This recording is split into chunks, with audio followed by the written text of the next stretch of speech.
Record দিতে গিয়ে ভুলে গেছি, দিয়ে দিলাম। তো জেএস ফোল্ডারের মধ্যে আমরা একটু এখানে একটা HTML ফাইল নেই, অ্যাকশন লিসেনার দিই।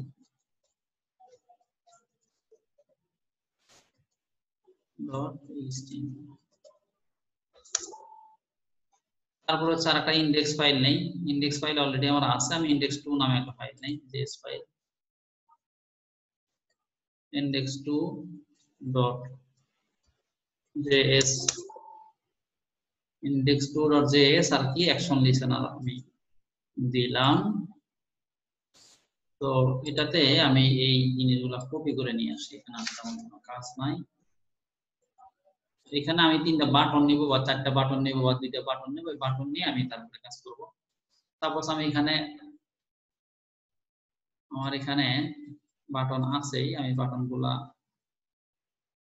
করতে পারি। ধরেন এগুলোর দরকার নাই, অ্যাকশন লিসেনার এখান থেকে আমি দিচ্ছি না, এখান থেকে দিচ্ছি না। আচ্ছা, এখানে বাটনের নামগুলো চেঞ্জ করে দিই, সাপোজ বাটন 1 2 যেটাই দেন সমস্যা নাই, দিলাম সেভ অথবা সেভ দিলাম, সেভ বাটন, সেভ। তারপরে দিলাম হচ্ছে সাবমিট বা এডিট, তারপরে ধরেন ডিলিট, 3টা বাটন থাকলো, ডিলিট। এখানে আমি হচ্ছে এটা ক্লাস দিব, 3টা বাটনের ক্লাস দিব। সাপোজ আমি 3টা বাটনের ক্লাস সেম রাখতে যাচ্ছি, কারণ 3টা বাটনে আমি একসাথে কাজ করব। তো মাই বাটন দিতে পারি, মাই বাটন, এটা আমি পুরোটা কপি করে নিয়ে বাকি বাটনগুলোকে দিয়ে দেব।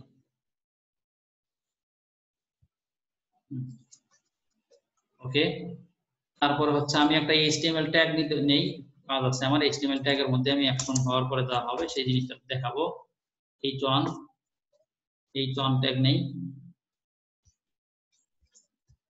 h1 এখানে দিছি যে h1 লিখে রাখি ডিফল্ট ভাবে, সেটা হচ্ছে আমার ইচ্ছা। হেডিং 1 এটা দিয়ে রাখলাম।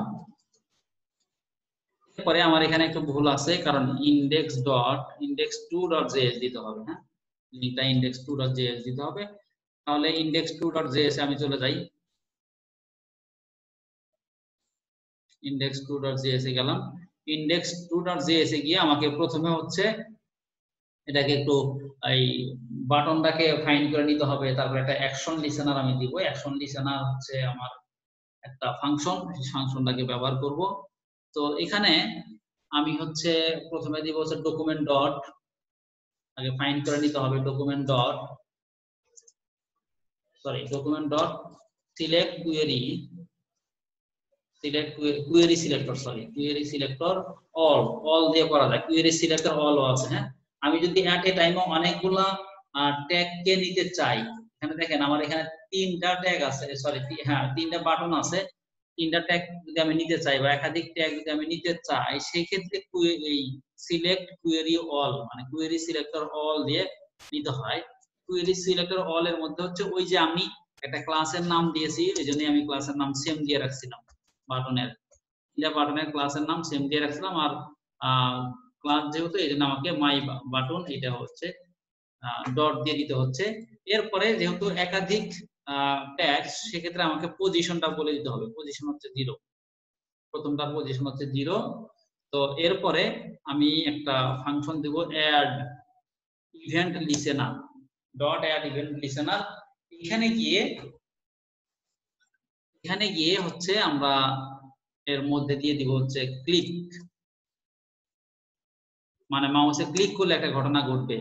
এই ফাংশনের মধ্যে একটা প্যারামিটার দিয়ে দিলাম, আর একটা প্যারামিটার হবে হচ্ছে আমার ফাংশন। এখন একটা জিনিস মনে রাখবেন, আমরা মূলত করতাম কি, মূলত হচ্ছে আমি এখানে একটা ফাংশন ডিফাইন করতাম, একটু দেখাই।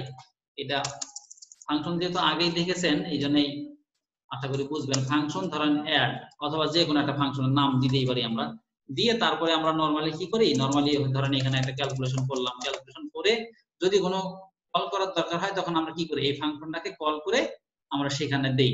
তো আমি এই কাজটা যদি এইভাবে করি যে এখানে ফাংশন একটা ডিক্লেয়ার করলাম, ডিক্লেয়ার করে ফাংশনের কিছু কাজ আমি করলাম, এখানে অ্যাড মানে বাটনে ক্লিক করলে কি ঘটনা ঘটবে সেই কাজটা আমি এখানে করলাম সাপোজ, হ্যাঁ, করে সেই ফাংশনটাকে এই যে অ্যাড ফাংশনটাকে জাস্ট আমি কপি করে যদি আমি এখানে পেস্ট করে দেই তাহলেও কোনো সমস্যা নাই।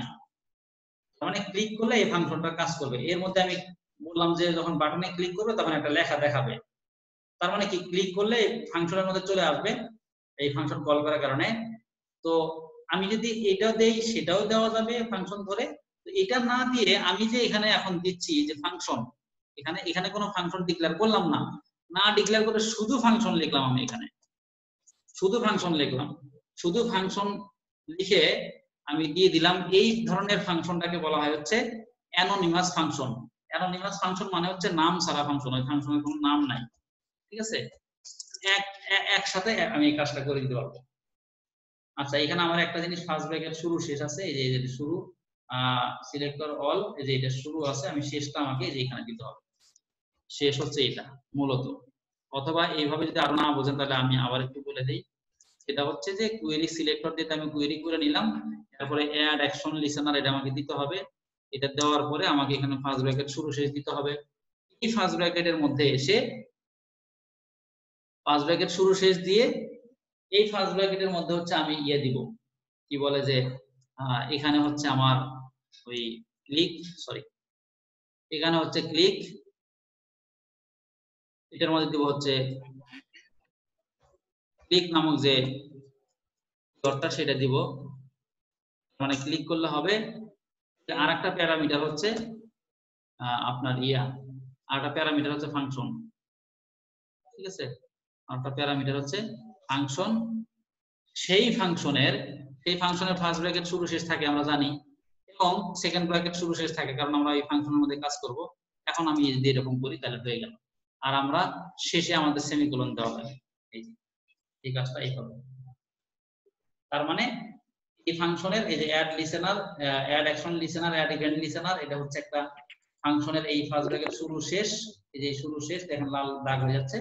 আর এই ফাংশনের এই যে ফার্স্ট ব্র্যাকেট শুরু শেষ এবং সেকেন্ড ব্র্যাকেট দিয়ে এর মধ্যে বলি, এর মধ্যে এখন আমরা কাজ করব, ঠিক আছে, ছোট্ট একটা কাজ করব, ছোট্ট একেবারে ছোট কাজ।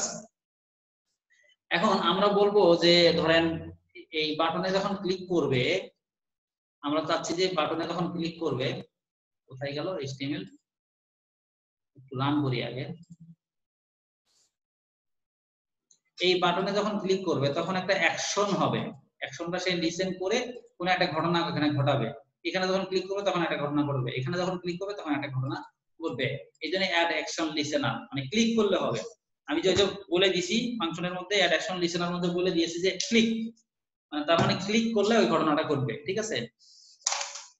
সো এটার জন্য আমাকে এখন এখানে গিয়ে ধরেন এখান থেকে আমাকে আগে ইনার HTML এর মাধ্যমে আমাকে ওই বাটনে যে ক্লিক করলো সেই বাটনের নামটা আমাকে আগে নিতে হবে। এই বাটনের নামটা নেওয়ার জন্য আমাকে যে কাজটা করতে হবে সেটা হচ্ছে this dot মানে ওই বাটন, this মানে যেই বাটনে ক্লিক করবে সেই বাটন, this dot HTML ওইটার এটা নিতে গেলে, ভ্যালুটা নিতে গেলে ইনার HTML দিয়ে আমি ওই বাটনটাকে নিব, বাটনটাকে নিয়ে আমি কোন একটা ভেরিয়েবলের মধ্যে রেখে দেব। সাপোজ আমি ভেরিয়েবলের নাম দিলাম টেক্সট, যখন যে বাটনে ক্লিক করবে সেই বাটনের নামটা নিয়ে এই টেক্সটের মধ্যে রেখে দেবে। এখন সে বাটন 1 এ ক্লিক করুক অথবা বাটন 2 তে ক্লিক করুক, যেটাতে ক্লিক করুক না কেন সেটা ওই টেক্সটের মধ্যে চলে যাবে। এখন টেক্সটের মধ্যে চলে যাওয়ার পরে এখন আমি এই টেক্সটটাকে সাপোজ চাচ্ছি যে এই টেক্সটটাকে এই যে সেভ বাটনে ক্লিক করলো এই টেক্সটটাকে সে এখানে বসিয়ে দিবে, ঠিক আছে, এখানে বসিয়ে দিবে। আবার এই বাটনে ক্লিক করলে এই টেক্সটটাকে এখানে বসাবে, ডিলিট বাটনে ক্লিক করলে ডিলিট টেক্সটটাকে বসাবে। এটা কি, এটা হচ্ছে আমার মানে H1 মানে হেডিং 1, তাই তো। তাহলে এটাতে বসানোর জন্য তাহলে আমাকে হেডিং 1টাকে ফাইন্ড করতে হবে, হেডিং 1টাকে নিতে হবে ডকুমেন্ট ডট কোয়েরি সিলেক্টর দিয়ে। তাহলে আমি দেই ডকুমেন্ট ডট কোয়েরি সিলেক্টর এর মধ্যে হচ্ছে প্রথমে আমাকে ওই ট্যাগটাকে নিতে হবে। কোন ট্যাগ? H1 ট্যাগ নিলাম। H1 ট্যাগ নেওয়ার পরে তারপরে হচ্ছে ইনার HTML এর মাধ্যমে আমি ওইটা বসিয়ে দেব। ইনার HTML এর মধ্যে হচ্ছে আমি এই টেক্সট টেক্সটটা বসাই দিব ইকুয়াল হচ্ছে আমার ওই টেক্সট inner html.text আমি কি বানান ভুল করলাম? বানান ভুল করছি। টেক্সটে কি ইয়া দিতে হবে কোলন? না, টেক্সটে আর কিছু দিতে হবে না, কারণ টেক্সট হচ্ছে আমার একটা ভেরিয়েবল। আচ্ছা, টেক্সট আমার একটা ভেরিয়েবল। এখন আমি যদি এটাকে রান করি,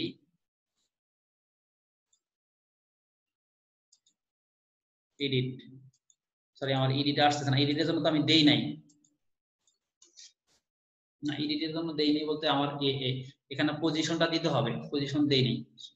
এখানে আমি 0 নাম্বার পজিশন বলছি, তো কোথায় এই যে 0 নাম্বার পজিশন বলছি, যার কারণে আমার 0 নাম্বারটাই দেখাবে।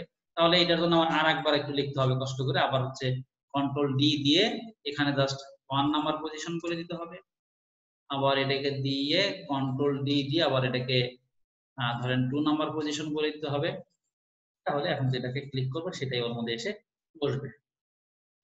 আমি যদি আবার এটা রিফ্রেশ করি, তাহলে সেভ, এডিট, ডিলিট, তার মানে সে প্রথমে আমার একটা অ্যাকশন মানে অ্যাকশনটা নিল, আমি যে অ্যাকশনটা নিলাম সেই অ্যাকশনটা লিসেন করে সে এখানে একটা ঘটনা ঘটাচ্ছে।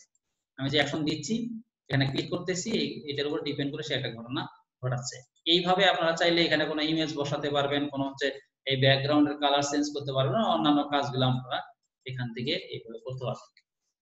তো এখানে যদি আমি আরো চাই যে সাথে সাথে আরো কিছু লেখা দেখাবে, এখানে সাপোজ আমি যদি বলে দিই ইউ হ্যাভ ক্লিকড অন, বা অথবা ইজ ক্লিকড, এই বাটনটা একটা ইজ ক্লিকড আমি এখানে বলে দিলাম, আমি একটু স্পেস দিয়ে রাখি এখানে, তাহলে এখানে দেখতে সুন্দর দেখা যাবে। ইজ ক্লিক, সরি ঠিক পাশে হচ্ছে ইজ ক্লিকড, ঠিক আছে, ইজ ক্লিকড কথাটা সব জায়গাতে আমি যদি চাই বলে দিতে পারবো, সমস্যা নাই।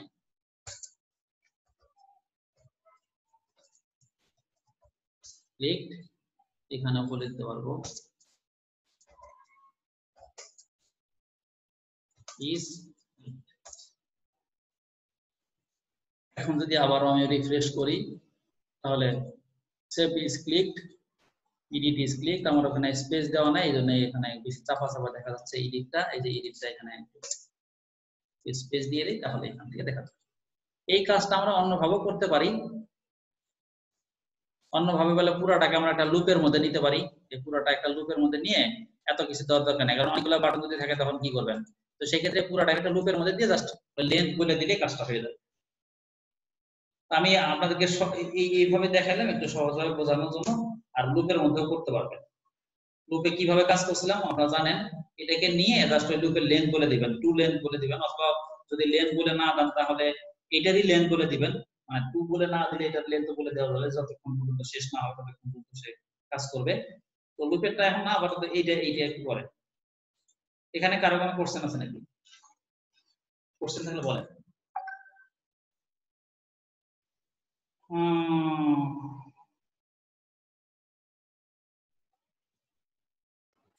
আমাকে একটু index.html-টা দেখুন তো। হ্যাঁ, আমাকে একটু HTML কোডটা দেখুন, অ্যাকশন লিসেনারের। এই যে আচ্ছা, ঠিক আছে।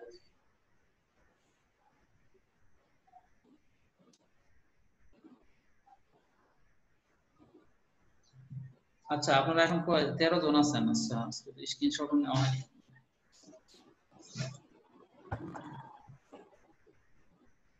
পার্টিসিপেটর কমে গেলে কেমন হবে? এটা করেন, প্র্যাকটিস করেন, তাহলে আমি পরে কোনো টপিকসে যেতে পারবো।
সব ভিডিওগুলো একটু অন করো।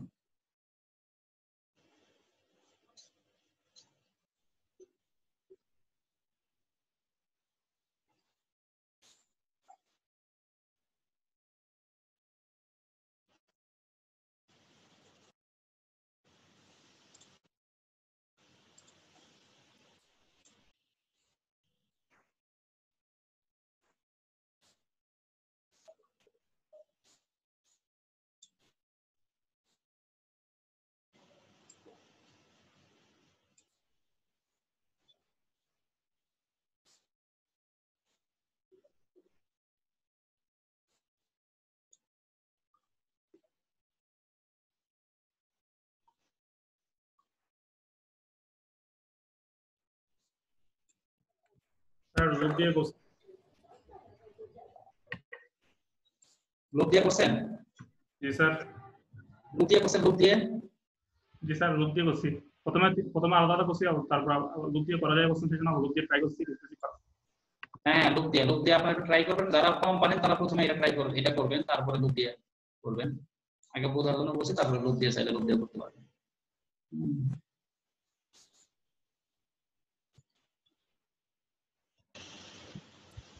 আমি ডিসকানেক্ট হয়ে গেছি।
ব্রেক নিয়ে নিন আসরের নামাজের জন্য, আমি লিখে দিচ্ছি এটা। কাজটা করে ফেলেন না ব্রেক নিয়ে এসে।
আচ্ছা সবাই, কাজটা কি হয়েছে যেটা দিছিলাম?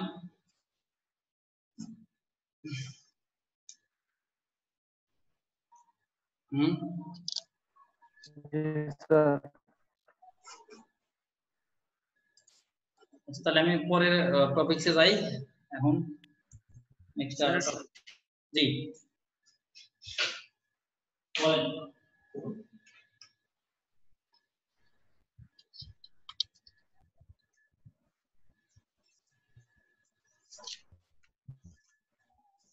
পরে একটা টপিকস আছে, আমরা একটু সেটা দেখি।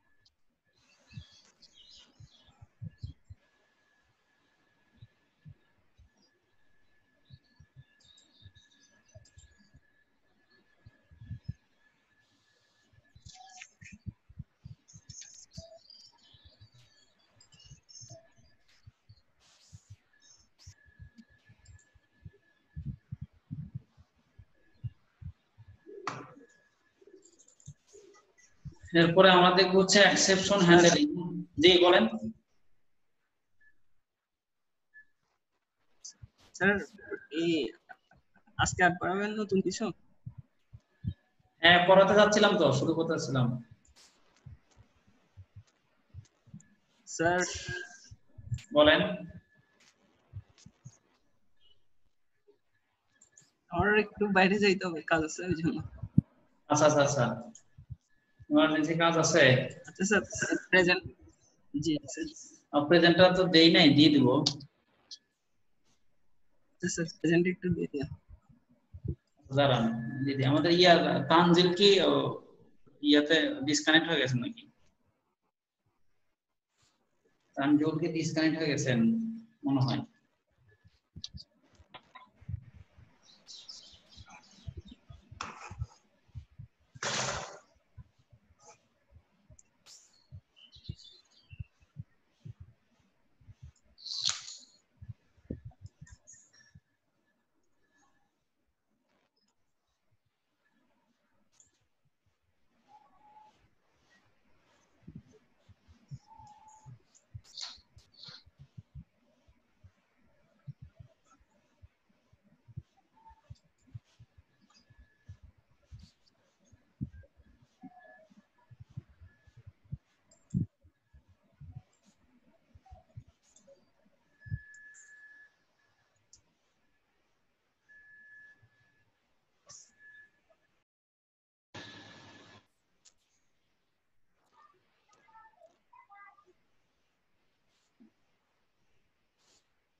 আচ্ছা, ইন্টারনেট একটু স্লো হওয়ার কারণে আমার ইয়ে হয়ে যাচ্ছে।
আচ্ছা, আসিফ সাহেব আছেন, তারপরে আজমাইন সাহেব, আনিস মোহাম্মদ নাই, রিয়াদুল সাহেব নাই, রাকিব সাহেব আছেন, তানজিবুল আছেন, তুহিন সাহেব নাই, তারপরে জাহিদুল করিম নাই। শাওন সাহেব আসছিলেন? শাওন সাহেবকে পাইনি আমি। ইয়াসিন সাহেব আছেন, মইনুল সাহেবকে দেখেছি। মইনুল সাহেব ছিলেন না, না এখনো আছেন? তারপরে হচ্ছে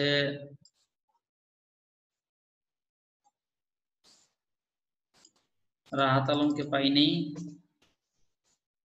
সাইফুল সাহেবকেও পাইনি, নাহিদ মোহাম্মদ আপনি আছেন, নাহিদুল মোহাম্মদ আপনি আছেন, সরি। তারপরে ইমরানকে পাইনি। সাদমান সাকিব আসছিলেন? না। শারফ সাহেব নাই। শাকিল সাহেব ছিলেন। মোহাম্মদ আবু তৌহিদ রিয়ান আছেন, সাইদুল হাসান আছেন, মামুন চৌধুরী আসছিলেন, আবরারুল সাহেবকে পাই নাই, ইকরাম সাহেবকে পেয়েছি, সাজ্জাদ সাহেব আছেন, আজিম সাহেব নাই, আইজে আজম নাই, তিলা বড়ুয়া আছেন, নাহিদ ইয়াসমিন আছেন। ওকে, প্রেজেন্ট হয়ে গেছে। হ্যাঁ, প্রেজেন্ট দিয়ে দিচ্ছি আপনাদের। এখন আমি একটু আপনাদেরকে দেখাতে চাচ্ছিলাম হচ্ছে ইরর হ্যান্ডেলিং। হ্যাঁ, ইরর হ্যান্ডেলিং এটা একটু দেখাতে চাচ্ছিলাম। এখন দেখতে পারবেন নাকি? দেখাই? জি স্যার। হ্যাঁ, ওকে, জি স্যার। দেখাই ইরর হ্যান্ডেলিং। কোডের মধ্যে অনেক সময় ইরর হবে, ইরর হয়, এটাই স্বাভাবিক। এটাকে হ্যান্ডেল করতে হবে। ইরর হলে হয় কি, ধরেন আপনার হয়তো 50 লাইনের একটা কোড আছে, বা 5000 লাইনের একটা কোড আছে, বা 100 লাইনের একটা কোড আছে। সেই কোডটা যদি ধরেন 5 নাম্বার লাইনে, হয়তো 50 নাম্বার লাইনের একটা কোড আছে, আপনার কোডিং এর লাইন হচ্ছে 50টা। হ্যাঁ, তার মধ্যে 5 নাম্বার লাইনে কোন একটা ইরর দেখা দিল, বা এক্সেপশন, এটাকে এক্সেপশনও বলে। হ্যাঁ, এক্সেপশন বা ইরর। আচ্ছা, তো দেখা দিলে দেখা যাবে যে 5 নাম্বার লাইনে এক্সেপশন দেখার কারণে, বা 5 নাম্বার লাইনে ইরর দেখানোর কারণে পরের যে লাইনগুলো আছে সেই লাইনগুলো আর প্রিন্ট করবে না। বুঝছেন? পরের লাইনগুলো আর প্রিন্ট করবে না। এটা হচ্ছে ইররের বৈশিষ্ট্য। মানে যেখানে ইরর দেখা দিবে তারপর থেকে আর পরের লাইনগুলো করবে না, পরের লাইনগুলো আর এক্সিকিউট হবে না, রান হবে না। বাট একটা টেকনোলজি আছে, একটা ধরেন এখানে যদি আমরা ওই এক্সেপশনটাকে হ্যান্ডেল করতে পারি, মানে ইররটাকে হ্যান্ডেল করতে পারি, তাহলে কি হবে, ওই লাইনটা সে আর প্রিন্ট করবে, মানে পরের লাইনগুলো প্রিন্ট করবে, যেখানে ভুল হবে সেটা তো হবেই, বাকি লাইনগুলো সে প্রিন্ট করবে। তো এই যে ইররটাকে আমরা হ্যান্ডেল করলাম, এইটাকেই বলা হয় ইরর হ্যান্ডেলিং।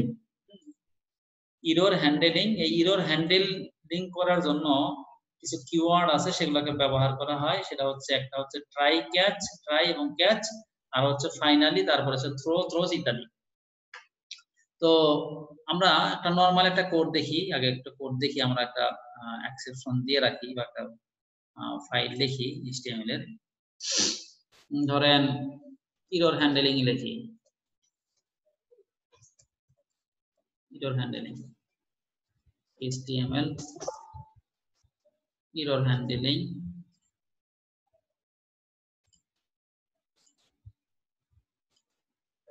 ধরেন এটাই আমরা এখানে দিলাম, দিয়ে আমরা হচ্ছে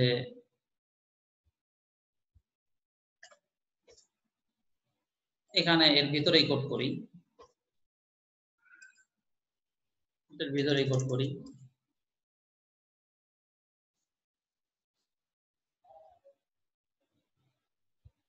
এর ভিতরে একটা কোড করব আমরা।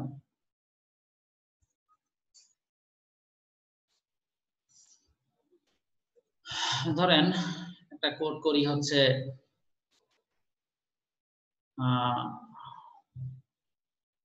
ভেরিয়েবল দিলাম আমি হচ্ছে var, var x। এই ভেরিয়েবলের মধ্যে আমি কিছু অ্যারে নেই। অ্যারে আপনাদেরকে বলার সময় একটা কথা মনে ভুলে গেছিলাম, আশা করি এখন সেটা হয়তো হয়ে যাবে। অ্যারের মধ্যে আমি কিছু নাম্বার নেই, ধরেন 20, তারপরে হচ্ছে ধরেন, আচ্ছা সমস্যা নাই, আরো কিছু নেই আমি।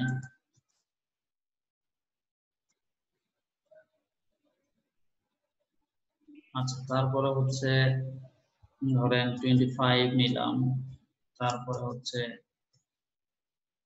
63 নিলাম, যেটাই নেই নিলাম, সমস্যা নাই। এখন ওকে, একটা array,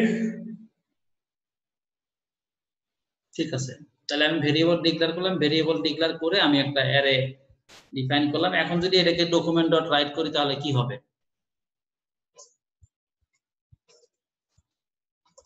document dot, document one, ঠিক আছে, ডকুমেন্ট ডট রাইট, এর মধ্যে যদি আমি এক্সট্রাকে দেই,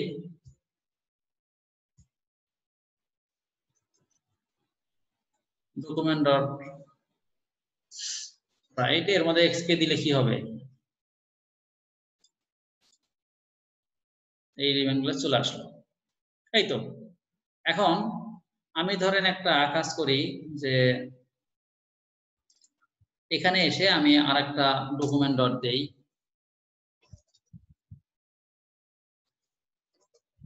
ডকুমেন্ট ডট রাইট, এখানে এসে আমি লিখলাম হচ্ছে বি,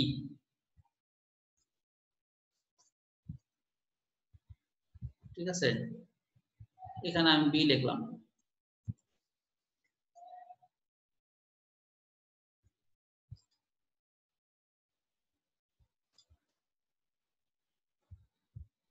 তাহলে এটা তো আর আসবে না, তাই না?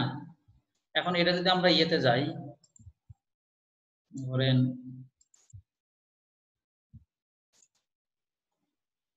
কনসোলে যাই, এই যে বি ইজ নট ডিফাইন, মানে আনডিফাইন করা হয়েছে, বিটা আমার ভেরিয়েবল হিসেবে ডিক্লেয়ার করিনি আমি, ঠিক আছে। এখন আমি এরপরে আর কিছু কাজ করি, var i equal 20, var j equal 10, var z equal, then z equal again i plus j, i plus j var না, এখন ডকুমেন্ট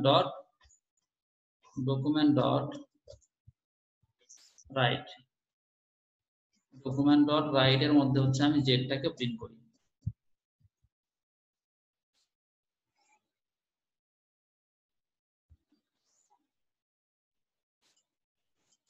রান হয়েছে, দেখেন তো আমার কোডটা।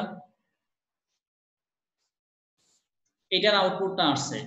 তো এখানে আমি একটা ভুল করে ফেলছি, সেটা হচ্ছে যে আমি বি নামে যে আমার ইয়েটা দিয়েছি ভেরিয়েবলটা, বি নামের যে ভেরিয়েবলটা, এটা তো ভেরিয়েবল না, আমি ভেরিয়েবল তো তৈরি করি নাই।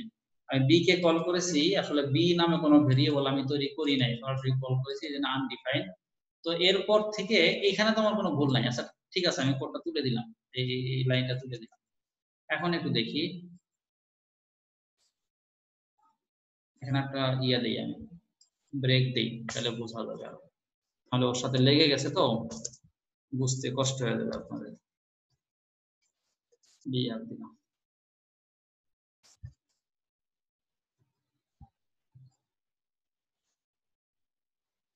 এখন দেখেন এর মানটা চলে আসছে। আমি যদি আরো একটু আপনাদের স্পেসিফিক করে বলি বুঝার জন্য, টোটাল ইজ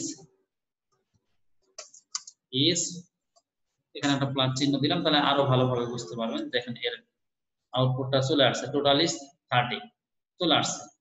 আর সমস্যা হলো এই যে এখানে আমি একটা ইরর দিছিলাম, এই যে এখানে আমার এই ইররটা ছিল, হ্যাঁ, এই ইররটা থাকার কারণে আমি এখন আবার রান করি, আপনার এই আউটপুটটা আসবে না।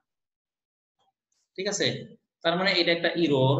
তো ওই ইররটা থাকার কারণে এর নিচে আমরা যতগুলা লাইন লিখি না কেন, সেই লাইনগুলো সে আর কাজ করবে না।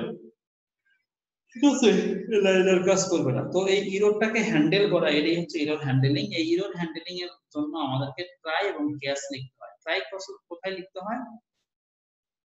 ট্রাই লিখতে হয় হচ্ছে আপনার যে কোডগুলোর মধ্যে, কোডের যে লাইনগুলোর মধ্যে ভুল হওয়ার সম্ভাবনা থাকে, আমার এই কোডগুলা অর্থাৎ মূল কোডটা আর কি, মেইন কোডটা, আমি যেখানে কোড লিখবো সেটাইতে ভুল হওয়ার সম্ভাবনা থাকে।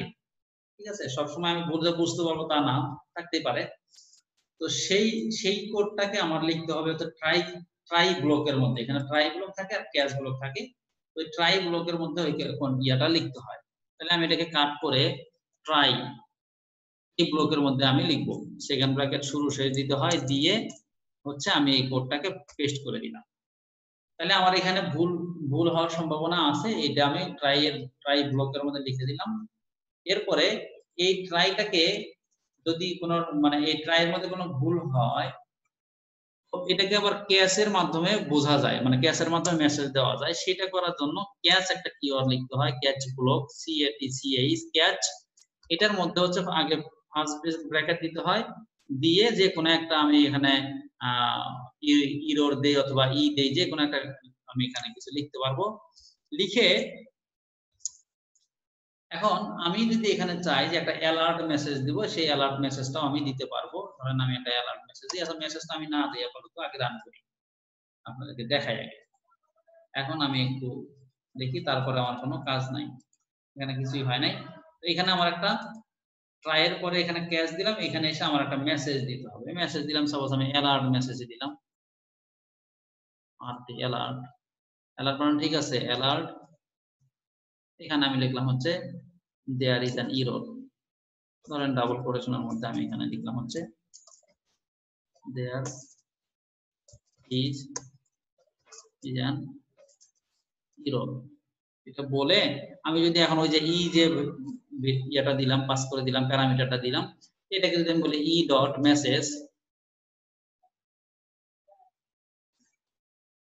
মেসেজ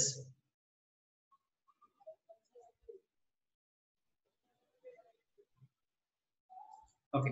এখন একটু রান করি।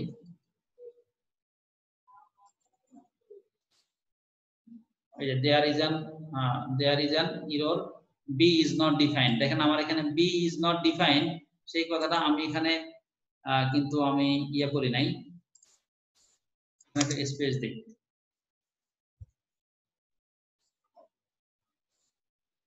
দেয়ার ইজ অ্যান ইরর, এই কথাটা আগে বলে দিছে, দেয়ার ইজ অ্যান ইরর। ঠিক আছে, দেয়ার ইজ অ্যান ইরর, একটা ইরর, এটা হচ্ছে আমার দেওয়া মেসেজ। এবং ই ডট মেসেজ এটা বলার কারণে, এই ই ডট মেসেজ বলার কারণে বি যে আনডিফাইন করা হয়েছে, বি যে ডিফাইন করা হয় নাই, সেই কথাটা আমাকে এখানে বলে দিছে, B is not defined, B is not defined. But আমার এইটা তো আসার কথা ছিল, B is not defined.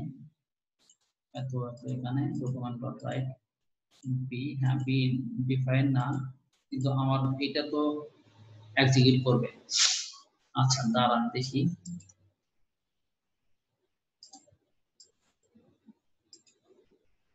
b is not defined।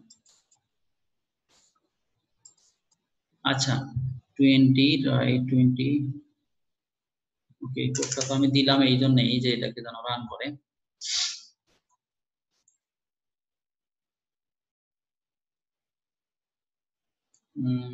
এটা হচ্ছে এই কোডটা রান করার কথা,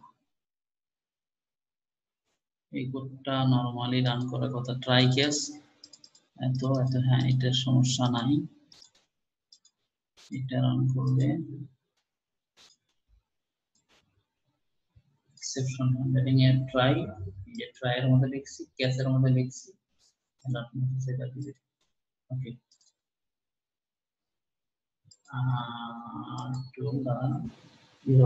b is not defined, ঠিক আছে b ডিফাইন না, ঠিক আছে। আচ্ছা দাঁড়ান একটু দেখে নেই, একটু গুগল থেকে দেখে নিচ্ছি। এখানে এক্সেপশন হ্যান্ডলিং এর কনসেপ্টই হচ্ছে এটা যে এখানে যদি কোনো ভুল হয় তাহলে এখানে ভুল হওয়ার পরে এরপরে কোডগুলো সে এক্সিকিউট করবে এক্সেপশন দেওয়ার কারণে, ক্যাচ দেওয়ার কারণে। এই ট্রাই কেসের মধ্যে একটু আমরা দেখে নিতে পারি কি প্রবলেম হলো। আচ্ছা এখানেও দেখে নিতে পারি।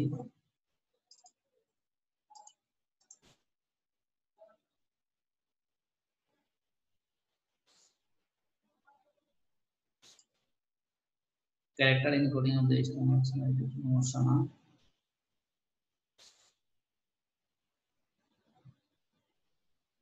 আচ্ছা আমি একটু গুগল থেকে নিচ্ছি, হচ্ছে এরর হ্যান্ডলিং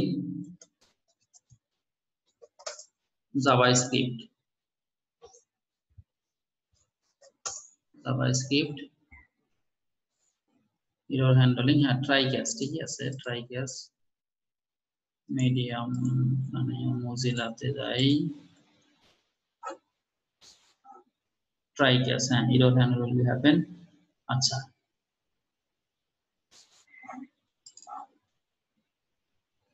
ট্রাই ক্যাচ গুলো, আচ্ছা থ্রোস তো আমি যাইনি।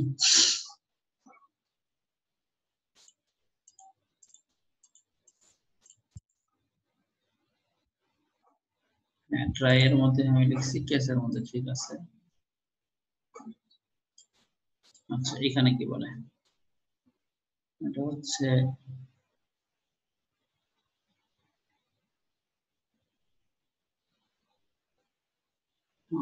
এক্সপ্রেশন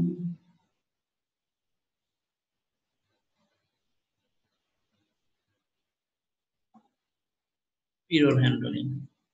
আচ্ছা এরর হ্যান্ডলিং এর মধ্যে ব্লক স্টেটমেন্ট, কন্ডিশনাল স্টেটমেন্ট, আচ্ছা তারপর হচ্ছে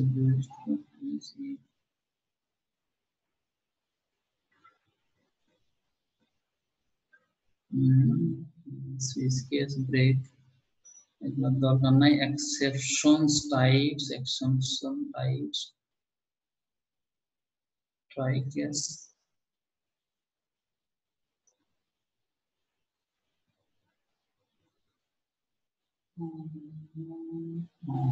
থ্রো, থ্রো আমরা করবো না, আমরা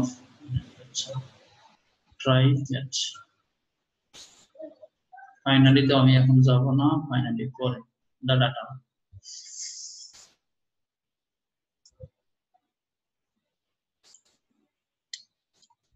আচ্ছা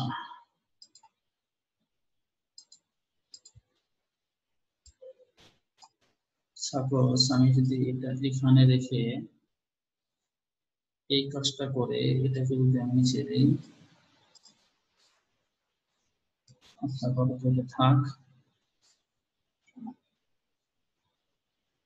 এটা রেখে দিলাম। এখন আর কি হবে, উপরটা রান হবে, এটি স্বাভাবিক, উপরটা রান হবে বুঝলাম। কিন্তু আমি যদি এখানে এসে এটাকে দিয়ে দেই, এক্সেপশন হয়ে গেছে, তারপরে এক্সেপশন হয়ে গেলে তারপরে হচ্ছে আমি এটাকে দেই না, হচ্ছে না যে, তাহলে প্রবলেমটা কি হলো দেখতে হবে।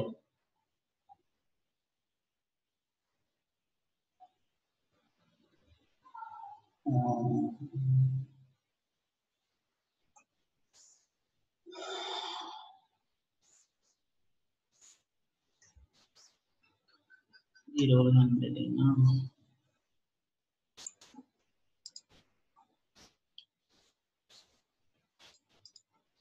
error handling একটু আমি জাভা টি পয়েন্টে দেখি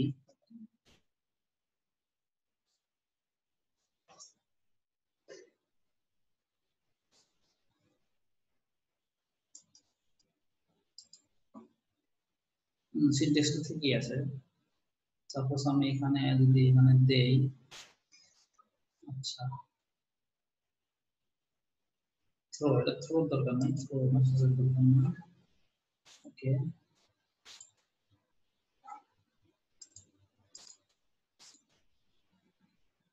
বলছে এটা লেখা দিবে এটা লেখা দেওয়ার পরে আচ্ছা ডকুমেন্টেশন একটু বলি Here the code needs possible error keep it in the try block. In case any error occur, it must be catch block taking suitable actions and handle error. Otherwise, you will report the with acha. Catch statement. This block handles the error of the code by executing the set statements. Block. This block contains either the user defined exception handle or built-in numbers. The block executes only when error prone and code needs to be handled on the try block. Otherwise, the catch block is skipped. যদি ভুল না হয় তাহলে try ব্লকের মধ্যে কিছু print হবে না ঠিক আছে সেটা মানলাম কিন্তু যদি ভুল হয় তাহলে তো হবে ভুল যদি হয় তাহলে তো হবে আচ্ছা দাঁড়ান দেখি ফাইনালের মধ্যে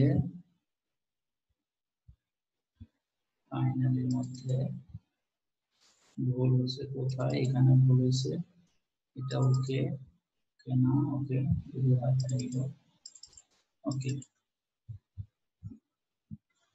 আচ্ছা এটা আমার একটু দেখতে হবে আমার হিসেবে তো এইভাবেই হয় কোডটা ভুল হয়ে গেলে তারপরে লাইনগুলো সে পড়ে যাবে এক্সেপশন হ্যান্ডলিং বা এরর হ্যান্ডলিং এর কাজ হচ্ছে এটা তো এরা অবশ্য ফাইনালি টানেলে এগুলা করছে এগুলো আমি আগে যাব না এটা আগে শেষ করে তারপরে ফাইনালি বা থ্রো এগুলো পরে তার আগে আর একটু জিনিস আমি একটু ক্লিয়ার হই আমার সাপোজ এখানে কোনো ভুল ধরা পড়ে নাই এখানে ভুল ধরা পড়ে নাই তাহলে কি হবে তাহলে হচ্ছে এইখানে উপরে ডিবাগার লিখে দিলেও এটা কাজ করে স্যার হ্যাঁ ডিবাগার এগুলা মানে ট্রাই আর ক্যাচ না লিখে উপরে জাস্ট ডিবাগার লিখে দিলে লাইন বাই লাইন ডিবাগ করে ক্রমে হ্যাঁ তা করে কিন্তু এইটার কনসেপ্টটা তো আছে আচ্ছা এটা আমি জানি না আমি ডিবাগার দিয়ে করি স্যার উপরে ডিবাগার লিখে দিলে লাইন বাই লাইন ঠিক করে দেয় ডিবাগার আর কি জানে একটা আছে ওই যে আপনাকে ওই ES6 এ আমি ভুলে গেলাম ওটাকে ES6 এ একটা কি কনসেপ্ট জানি আছে ওটাকে সরাসরি ধরে ফেলে যদি ধরেন বড় ধরনের এরর হয় তাহলে সে ধরে ফেলে আর ধরনের বড় ধরনের এরর না থাকলে সেটাকে সে মানে হ্যান্ডেল করে তার মতো করে চলে যায় জি স্যার একদম উপরে ডিবাগার লিখে দিলেই চলে শুধু ডিবাগার লিখে দিলেই মনে করেন ওটা হ্যান্ডেল হয়ে যাবে আচ্ছা না সেটা হোক ডিবাগার লিখলেও চলে আর ES6 এ আরেকটা কি জানি নাম আছে আমি এই মুহূর্তে ভুলে গেলাম আচ্ছা ওইটাতেও আছে স্ট্রিক নাকি কি জানি মোড বলে আর কি ওইটা লিখলেও চলে আমার কথা সেটা না কথা হচ্ছে যে ট্রাই কেসের যে একটা কনসেপ্ট আছে সেটা কি হবে মানে এখানকার এই কনসেপ্টটা কাজ করতেছে না কেন এখানে আরেকটা জিনিস আছে যে ট্রাই ধরা পড়ুক আর না পড়ুক ফাইনালের মধ্যে একটা লেখা আমি সেই ফাইনালিতে একটু পরে আসতে যাচ্ছিলাম কিন্তু এখানেই তো আটকে গেল এখানে তো নরমালি হয় ফাইনালি একটা কিওয়ার্ড আছে সেটা ভুল ধরা পড়লেও ফাইনালিতে আসবে আর ভুল না ধরা পড়লেও ফাইনালিতে আসবে সেই কনসেপ্টটা পরে কিন্তু হিসেবে তো এটা এরকম হয় নাকি জাভাস্ক্রিপ্টে এটা হচ্ছে না তো সব প্রোগ্রামেই এটা ইয়া হয় ট্রাই ক্যাচ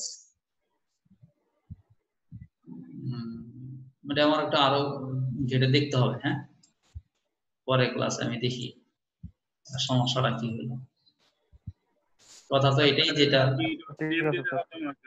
হ্যাঁ স্যার এখানে ক্যাচের মধ্যে নেম দিতে হবে মনে হয় মানে এররের নামটা বলবে এররের নামটা মানে নেম মেসেজ না দিয়ে নেম দিতে হবে এটা জি স্যার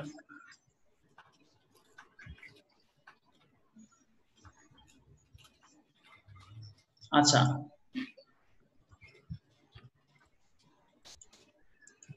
কই আচ্ছা টোটাল ইজ এত, দাঁড়ান আমি এখানে কি লিখছি, টোটাল ইজ আমার বিটা কই, বিটা তো লাগবে, দরকার তো বি, মানে ভুল করে তারপরে করা দরকার, B dot document dot R I T write. এই যে উদ্দেশ্য হচ্ছে আমার এই যে এইখানে, এই যে এটা দিয়ে হচ্ছে কথা, মানে এখানে ঠিক আছে এটা কোড এক্সিকিউট হবে, এখানে এসে এরর পাবে, এরর পাওয়ার পরে এই ট্রাই কেস দেওয়ার কারণে তখন সে এই পরেরটাও সে প্রিন্ট করে যাবে। ঠিক আছে, এটা হচ্ছে কথা। এখন যদি রান করে যদি হয় তাহলে ঠিক আছে, আর না হলে নেই। উপরেরটা হয়েছে, উপরেরটা সমস্যা নাই। There is an error reference, আচ্ছা না তাহলে হয় নাই, বুঝছেন আমার ওইটা হয় নাই, এই যে এইটা আসতে হবে। এবং আপনাদের বলেছিলাম আমার উদ্দেশ্য হচ্ছে যে ভুল হওয়ার পরে সেটাকে সে হ্যান্ডেল করবে, পরের লাইনগুলোকে সে থামিয়ে রাখবে না।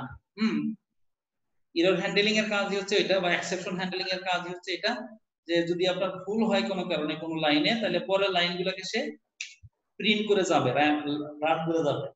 আর যদি আপনি ট্রাই কেস না দেন, মানে ট্রাই কেস এই কনসেপ্ট ইয়াটা যদি না দেন, এই ব্লকটা না দেন, তাহলে যেখানে ভুল হবে সেখানে সে থেমে যাবে, মানে এইখানেই থেমে যাবে, এই যে 17 নাম্বারে সে থেমে যাবে, আর নিচের দিকে কোনো কোড সে করতে পারবে না বা রান করতে পারবে না। আর যদি ট্রাই কেস দেন, তখন যেখানে ইয়া হবে ভুল হবে, এরপরে কোডগুলোকে সে রান করবে। এটা হচ্ছে ট্রাই কেসের কাজ। আর ফাইনালি হচ্ছে, ফাইনালির মধ্যে যদি কোনো সময় ভুল ধরা পড়ে তাহলেও ফাইনালি কাজ করবে, না ভুল ধরা পড়লেও কাজ করবে। সেখানে আরেকটা কথা আছে, ফাইনালির ওখানে আরেকটা কথা আছে, ওটা হচ্ছে আপনার ওই ডাটাবেজের সাথে একটা সম্পর্ক আছে ফাইনালি, বুঝছেন? ডাটাবেজ ওপেন হয়, ওপেন হলে যদি ফাইনালির মধ্যে আবার গিয়ে ক্লোজ করতে হয়, তাহলে আর কোনো হ্যাকাররা ওখানে হ্যাক করতে পারে না, লিক করতে পারে না, ওইটা অন্য জিনিস। কিন্তু এটা আমার তাহলে একটু আরো যাচাই বাছাই করে দেখতে হবে, বুঝছেন? তাহলে পরের ক্লাসে আমি এটা দেখবো নি ইনশাআল্লাহ, এরর হ্যান্ডলিংটা। কনসেপ্ট গুলো জানা থাকলে হবে কি, বিভিন্ন জায়গায় বিভিন্ন সময় কাজে লাগবে, বুঝছেন? যদিও ডিবাগার দিয়ে কাজ করা যায় ঠিক আছে, কিন্তু কনসেপ্টটা একটু জানা লাগবে। এক্সেপশন হ্যান্ডলিং, এরপরে আবার হচ্ছে যে অ্যারে যে দেখাইলাম, অ্যারে লেন্থ আপনি দিবেন হচ্ছে ধরেন 0 1 2 3, মানে 3 পর্যন্ত আছে, অ্যারে লেন্থ হচ্ছে 3। আপনি অ্যারে কি যদি আপনি বলেন যে অ্যারে ইনডেক্স নাম্বার ধরেন 4 যদি বলেন, তাহলে ওইখানে একটা এরর আছে, এরর হয়, বুঝছেন? ওইখানে একটা এরর হয়, তো সেই এররকে আবার হ্যান্ডেল করা যায় যাতে করে পরের লাইনগুলো এক্সিকিউট করে দেয়। তাহলে এটা আমি পরের ক্লাসে দেখবো নি ভালো করে। আপনারা তাহলে ওই যে ক্যালকুলেটর যাদেরকে দিয়েছি, যারা শেষ করতে পারে নাই, তারা একটু ক্যালকুলেটর একটু দেখেন কি বলছে। এটা কে আশিক সাহেব বলছেন, কে বলছেন? If you can create a function that takes the number of names, এটা কিসের?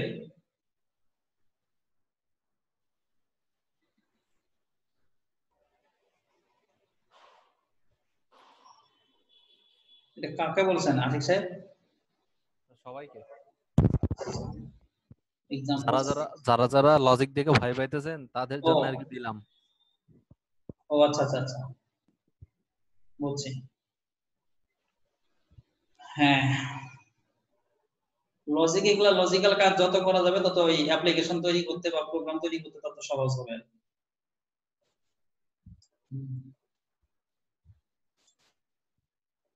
ঠিক আছে, তাহলে আজকে এই পর্যন্তই। ক্যালকুলেটরটা যদি কেউ তৈরি করতে পারে নেক্সট ক্লাসে তাহলে ভালো, শনিবারের মধ্যে, শনিবারে করছি আজকে। আচ্ছা করেছেন, তাহলে আপনারটা দিয়ে দিয়েন, তাহলে দিয়েছেন, যারা করছেন তারা দিয়ে দিয়েন, আর যারা করেন না তারা একটু করে ফেলেন। তাহলে ঠিক আছে, হ্যাঁ জি ইনশাআল্লাহ, জি আসসালামু আলাইকুম। ওয়া আলাইকুম আসসালাম।